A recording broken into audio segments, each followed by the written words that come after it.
Hello guys, അപ്പോൾ കുറച്ച് ദിവസമായി ഞാൻ വീഡിയോസ് ഇട്ടിട്ട് മടിയാണ് ഗൈസ്. മടി എന്ത് ചെയ്യാനാണ്. ഞാൻ എപ്പോഴും പറയുന്ന കണക്ക് തന്നെ ചിലപ്പം ബിസി ആയിരിക്കും, പിന്നെ അതിന് ഒടുക്കത്തെ മടി. പിന്നെ ഇത് നമ്മുടെ ഒരു ചെറിയൊരു ബർത്ത്ഡേ പാർട്ടിയാണ് കേട്ടോ. താഴത്തെ നമ്മളെ നെയ്ബറിൻ്റെയാണ്, നമ്മളെ സെയിം ഫ്ലാറ്റിൽ തന്നെ ഉള്ളതാണ്.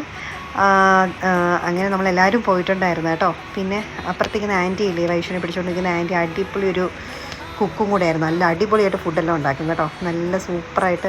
അന്നത്തെ ദിവസം എന്തുമായിരുന്നു ആൻറ്റിയുടെ സ്പെഷ്യൽ ബീഫൊക്കെ ഉണ്ടായിരുന്നു, അടിപൊളിയായിരുന്നു കേട്ടോ. അപ്പം നമുക്ക് ബർത്ത്ഡേ പാർട്ടി കണ്ടാലോ.